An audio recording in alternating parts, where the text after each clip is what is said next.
बोले, उससे आपका जीवन पुलकित होगा, रिलीव होगा। कह दें जो मन में है, स्पेशली जो अच्छा है जो रोक रखा है। स्पेशली दो चीजें, आपके पास कुछ शब्द हैं और वो शब्द कुछ लोगों से सरोकार संबद्ध रखते हैं और आप 15 साल से उनको रोके हुए हो, आप उनको उच्चारण में नहीं ला रहे। अगर आप उनको उच्चारण में ले आएंगे तो जिससे उनका सरोकार है उसका जीवन एकाएक खुशहाली से भर जाएगा, खुशी से भर जाएगा। एक्सप्रेस करें अपने आप को। किसी ने कोई एहसान किया है और उसको थैंक्स नहीं बोला तो मन में बेकरारी बढ़ जानी चाहिए। आप सोचें कि अब क्या जरूरत, अब तो साल हो गया, अब भी कहा जा सकता है। एयरटेल की ऐड आती है बहुत अच्छी आजकल, एक्सप्रेस योरसेल्फ। किसी बहुत कामयाब आदमी को मिलते हैं आप, उसको मिलकर लगता ही नहीं आपको कि ये कामयाब भी होगा। रियली जो कामयाब आदमी होगा वो लगेगा कि कुछ उसको परवाह ही नहीं होगी। आप सिंपल सरल हो जाए, जिस पेड़ पे भी फल लगते हैं वो झुक जाता है। बहुत सारे अवेग जो हैं वो हम रोके रहते हैं। अवेग जो है अगर वो व्यक्त ना किया जाए तो वो कुंठा बन जाता है, गांठें बन जाती हैं, आपका व्यक्तित्व जटिल हो जाता है, सरल नहीं रहता। और कामयाबी सरल व्यक्ति को मिलती है। बड़ी बड़ी कामयाबियां साधारण और सरल लोगों को मिलती हैं। तो जितने अवेग आप अपने अंदर दफन रखते हैं उतना आपका व्यक्तित्व जटिल होता है। जितना व्यक्तित्व जटिल होता है उतनी उसमें सरलता की संभावनाएं, जिसमें ईश्वर की कृपा सीधे बरसती है, उसकी संभावनाएं कम हो जाती हैं। सरल लोग जो हैं वो ईश्वर के ज्यादा करीब होते हैं। सरल लोगों के पास एक चीज एक्स्ट्रा होती है जो आम आदमी के पास नहीं होती, उसको बोलते हैं पावर ऑफ इंट्यूशन। आपकी सरलता, शुद्धता जितनी बढ़ेगी तो आपकी इंट्यूशन पावर जो है वो ज्यादा डेवलप होगी। एक पिक्चर मैंने बचपन में देखी थी, शक्ति। अमिताभ बच्चन, दिलीप कुमार, वो बच्चा बिगड़ैल होता है, वो पुलिस की सीनियर पोस्ट पे होता है, स्मगलर हो जाता है, बिजी होता है, उसको प्यार नहीं दे पाता, या एक्सप्रेस नहीं कर पाते जो भाव ना। हमारी पीढ़ी में ये चीज बहुत रही, बाप बेटे के बीच में इतनी दूरी रही कि we couldn't express lot many things. So last में सीन होता है, एयरपोर्ट पे वो भाग रहा होता है जहाज पकड़ने के लिए और दिलीप कुमार उसका पीछे जाता है। वो वार्न करता है, वो रुकता नहीं है, वो उसको गोली मार देता है। जब गोली लग जाती है तो उसको होश में आता है कि मैंने अपने बेटे को गोली मार दी। उसको गिरने से पहले थामता है, बाजू में पकड़ता है, तो उसके मुंह से निकलता है, शायद पहली बार निकलता कि बेटे, और वो पलट के पूछता है कि आपने मेरे को बेटा बोला? बोला यस। बोला पहले क्यों नहीं बोला? इतने साल गुजर गए, पहले कभी एक बार भी बोला होता तो मैं ऐसा सब नहीं करता, यही तो चाहिए था। एक शब्द उच्चारण से आप किसी भी व्यक्ति का जीवन पुलकित कर सकते हैं। थैंक्स कह सकते हैं किसी को, घटना कितनी भी पुरानी क्यों ना हो, सॉरी बोल सकते हैं। सुबह फोन करें किसी को, 3 साल पहले की घटना है, आप किसी को बोलें कि ऐसे ऐसे तब एक घटना हुई, मैं तब इसको रियलाइज नहीं कर पाया, आज मैं आपको याद करता हूं, मैं महसूस करता हूं कि उन दिनों स्थितियां ऐसी नहीं होती तो ऐसी घटना नहीं होती, लेकिन तब भी मेरी गलती थी, मैंने आपका दिल दुखाया, मैं क्षमा चाहता हूं, आप बड़े हैं, मेरे को माफ कर दे। आप दो दोस्त हैं, दोनों में अनबन है, 7 साल से भी आप बात नहीं कर रहे, मन में उसके भी होता है, आपके भी होता है, शुरुआत कौन करे? लेकिन कॉमन कुछ लोग हैं जो दोनों को जानते हैं, ऐसे कुछ लोग हैं जो आपको भी जानते हैं, उनको भी जानते हैं। जो कॉमन लोग हैं उनके बीच में उनकी अच्छाई का गुणगान करना शुरू हो, कहें कि यार बदकिस्मती थी, ऐसी घटना घटी कि 7 साल से हम अलग हैं, इतना बढ़िया दोस्त यार, इतना अच्छा इंसान, वहां मेरे काम आया, उसने मेरी वहां, वो चर्चा वहां तक जाएगा, उधर बेकरारी बढ़ेगी, तो ये बातें सुन के ऐसा ही जवाब वो भी देगा कि मैं भी ऐसा ही महसूस कर रहा हूँ, भले ही ना कर रहा होगा। तो इधर से भी बातें, इश्क दोनों तरफ होता है तो मजा देता है। 2 दिन में आपकी दोबारा मुलाकात हो सकती है, सिर्फ एक्सप्रेस करने से, सिर्फ उच्चारण करने से। सबके साथ गिला है, आपको गिला है कि आपके साथ कैंसर जैसी घटना हो गई, वो हाल पूछने नहीं आया, वो नाराज होगा कि मेरे फुंसी हुई थी, वो क्यों नहीं आया, वो भी सच्चा है। लेकिन अगर आप बड़े हैं, अगर आपने अपनी जिंदगी में इस तरह के ड्रीम सोचे हैं कि आपने पहुंचना है, तो आपको लोगों की उस तुच्छता के ऊपर उनको मुआफ करना होगा। आपको आगे बढ़ना पड़ेगा। अपने कैंसर को भूल के कहना पड़ेगा कि मेरी गलती है कि मैं आपकी फुंसी की खबर नहीं देने आया। This is the attitude of a leader. अपना वजन, अपने रास्ते का वजन आप काम करना चाहते हैं तो आपको एक काम करना पड़ेगा, सबको क्षमा करना पड़ेगा। कभी भी किसी के भी जीवन की शाम हो सकती है और वो खुशनसीब लोग होते हैं जिनको इस बात की खबर होती है कि थोड़ी देर में दम निकलने वाला है। अधिकांश लोगों को तो कुदरत इतना मौका ही नहीं देती। उनको पता ही बाद में चलता है कि जब दम निकल गया, फिर पता किसको चलता है। सोचें कि जीवन में ऐसा वक्त आए कि आप मरें, आना चाहिए या नहीं? नहीं आना चाहिए। आएगा, देरी से आए, 200 साल बाद आए मान लो, और आपको 15 मिनट पहले पता चल जाए कि वो आ गया, आपको पता चल जाए कि वो वक्त आ गया है, और आपको मलाल हो कि मैंने वो मकान जो शुरू किया था वो कंप्लीट करना था, मैं नहीं कर सका। आपको दुख हो कि मैं फलां जगह की यात्रा करनी थी, नहीं कर पाया। आपके पास हजारों तरह के मलाल हों, लेकिन 2 तरह के मलाल नहीं होने चाहिए कि उसको सॉरी बोलना था, नहीं बोल पाया, उसको थैंक्स बोलना था, नहीं बोल पाया। इससे मुक्त होकर इस दुनिया से जाएं तो आप सब कुछ ले जाएंगे यहां से।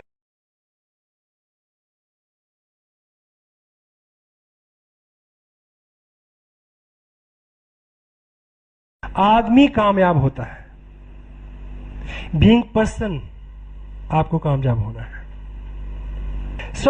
आपके जीवन में जितने भी लोग हैं पहले और आज, जब तक आप सबको क्षमा नहीं कर देते, मुआफ नहीं कर देते, तो आपके काम में गति नहीं आएगी।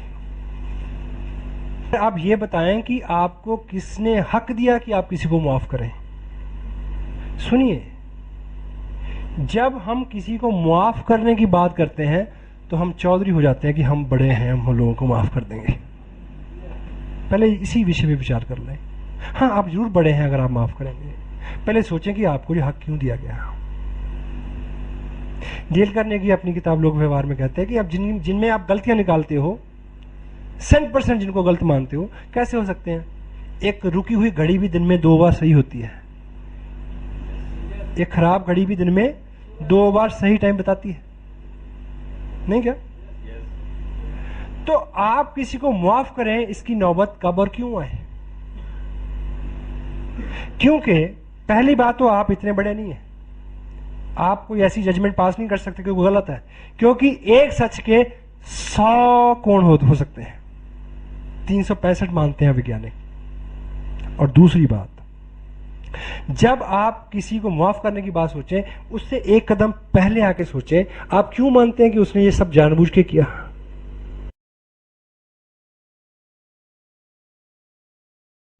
जो भी किसी ने किया आपके साथ, उसने जानबूझ के किया, ये कैसे हो सकता है?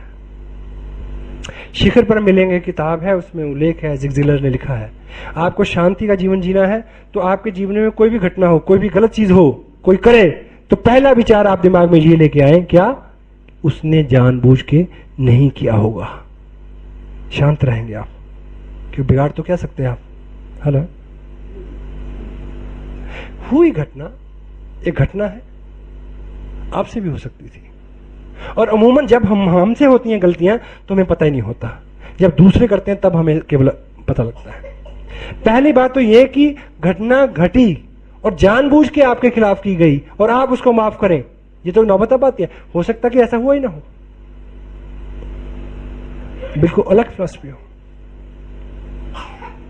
लेकिन अगर ये ऐसा हुआ भी हो, उसके बावजूद अगर आप माफ करेंगे, आप जिसको क्षमा करेंगे, आप उस पर कोई एहसान नहीं करेंगे, आप खुद पे एहसान करेंगे।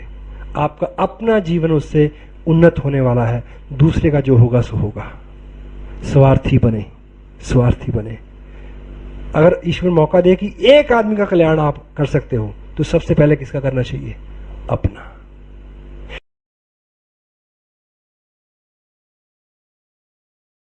क्षमाशील होना अपने कल्याण के लिए कुंजी है। आपका अपना कल्याण उसमें होगा, किसी दूसरे व्यक्ति का नहीं। रंजिश है, खिफ़्फ़त है किसी भाई से, भतीजे से, दोस्त से, मित्र से, आप बड़े बने, साहस करें। क्यों? क्योंकि बड़ा बनने का और दूर जाने का ड्रीम आपका है, उसका नहीं। बोझ आपने उतारना है ताकि आप आसानी से और जल्दी पहुंच सके। आप ऐसा कर सकेंगे?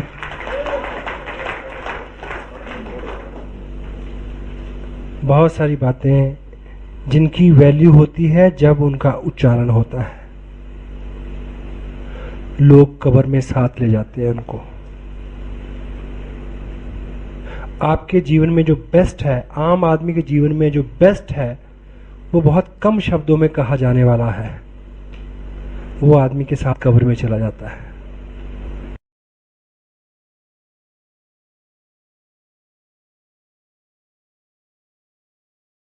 आपके इस संकल्प से, आपकी इस बहादुरी से ये दुनिया बहुत अच्छी हो जाएगी। कितने लोगों को आप पुलकित और जागृत कर देंगे अगर आप ऐसा करेंगे। 1 मिनट के लिए आंखें बंद करें और उन सब लोगों का ध्यान करें जिनके प्रति आप ऐसा कह सकते हैं और आपको कहना है।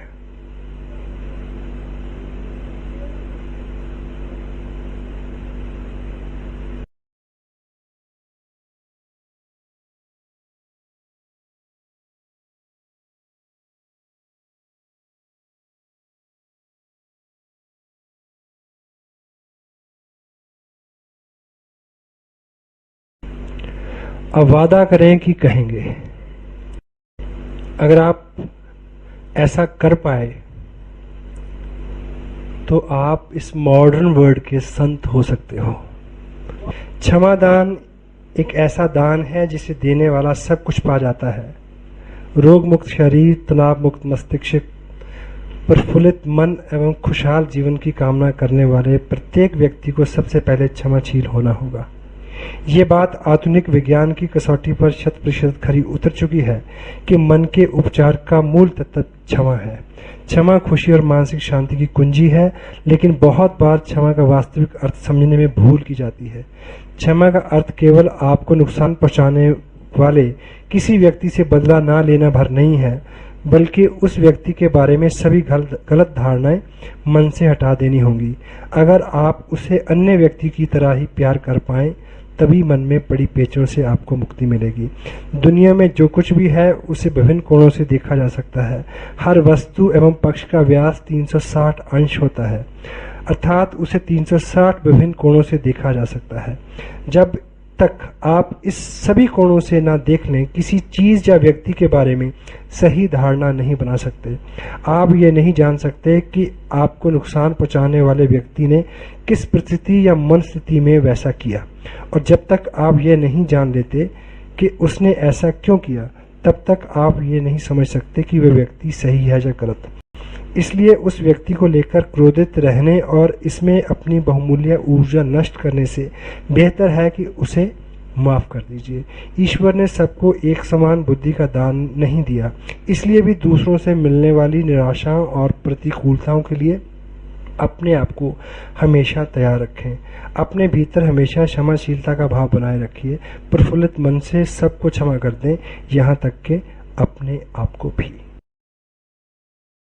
अपने आप को भी, ये अच्छा सवाल है। समटाइम हमसे कुछ ऐसी गलती होती है कि हम अपने आप को क्षमा नहीं कर पाते। तो अपने प्रति जब तक द्वेष का, अपने प्रति विरोध का भाव रहेगा, अपने ही प्रति जब हम अगर ऐसा बार बार सोचेंगे तो खुद ही एहसास से कमतरी में मुब्तला हो जाएंगे। इन्फीरियरिटी कॉम्प्लेक्स डेवलप हो जाएगा अपने आप में। अपने आप को भी कहना पड़ेगा कोई बात नहीं, एनीवे आगे से मत करना। सपोर्टिंग भी बहुत जरूरी है, सबसे गहरी बात है, क्योंकि जो भी आदमी मल्टी लेवल मार्केटिंग में आता है, ये तय है कि उसका ईमानदारी की काम में विश्वास है 100%। और जो भी ईमानदारी से काम करने के लिए यहां तक आ गया है, ये तय है कि वो व्यक्ति संवेदनशील होगा, दूसरों के दर्द में शरीक रहने वाला व्यक्ति होगा, ठीक। और ऐसा हर व्यक्ति, अगर ऐसे किसी व्यक्ति से किसी का दिल दुख जाए, किसी का नुकसान हो जाए, तो बहुत दिनों तक वो अपने आप को माफ नहीं कर पाता। उस स्थिति में से भी निकलना है आपको।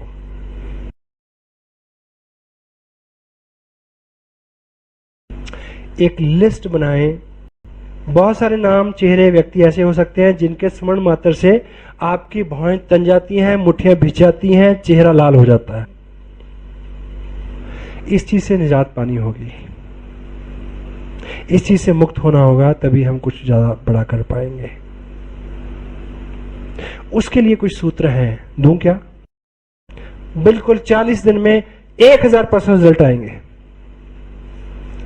एक सूची बनाए उन लोगों की जिन्होंने आपको नुकसान पहुंचाया है या जिनके बारे में आप ऐसा भाव रखते हैं। क्योंकि आप स्वार्थी हैं, अपना भला करने वाले हैं, क्योंकि आपकी जिंदगी में बड़ा गोल है, क्योंकि आपको रहनुमाई करनी है, क्योंकि आपको लीडर बनना है, क्योंकि आपको रॉयल्टी और टेक्निकल पे जाना है, क्योंकि आपको आधुनिक दुनिया की रहनुमाई करनी है, लीडर बन के आगे चल के दिखाना है। तो ये शुरुआत भी आपको करनी पड़ेगी। क्या? कि वो सब लोग, आप चाहते हैं कि आप रिलीव हो जाएं, आप चाहते हैं कि आपके मन से वो मैल निकल जाए, तो उसकी एक थ्योरी है, 100% रिजल्ट ओरिएंटेड प्रोग्राम है, 40 दिन में पता चल जाएगा। उन सभी लोगों की सूची बनाएं जिन्होंने आपको नुकसान पहुंचाया या जिनके प्रति आपका भाव जो है वो कटुता का है, द्वेष का है, घृणा का है। लिस्ट बनाए, उसकी सूची बनाए उन लोगों की नाम से। और सुबह अगर आप पूजा अर्चना में बैठते हैं, नहीं बैठते तो शुरू करें। उन सभी लोग, मान लीजिए 10 नाम हैं, सुबह उन लोगों का एक एक व्यक्ति का नाम ले लेके प्रार्थना करें ईश्वर से कि ईश्वर आप इनका भला करना। और उनके जीवन में जो कमियां हैं आपको पता होगा, है कि किसी के पास पैसा नहीं है तो बोले ईश्वर उनको संपत्ति सम्मति दे, किसी की औलाद नहीं है तो उसके लिए औलाद की प्रार्थना करें। नाम ले लेके प्रार्थना करें, ईश्वर से मांगे उनके लिए। जैसे जैसे आपका ये दिन बीते जाएंगे इस प्रैक्टिस के साथ, उन लोगों के प्रति आपका जो भाव है वो प्रेम में बदलना शुरू हो जाएगा। और जब ये भाव उधर जाएगा, क्योंकि ये ईश्वर के थ्रू हो रहा है, तो उधर से इधर भी होएगा। 40 दिन में बेकरारी दोनों तरफ बढ़ जाएगी। उधर होना हो, लेकिन आप हमेशा के लिए मुक्त हो जाएंगे, रिलीव हो जाएंगे, प्यार से भरे हो जाएंगे, शांति से भर जाएंगे। This is a fact. सच में याद करें उन लोगों को, करीबी लोग ही होते हैं।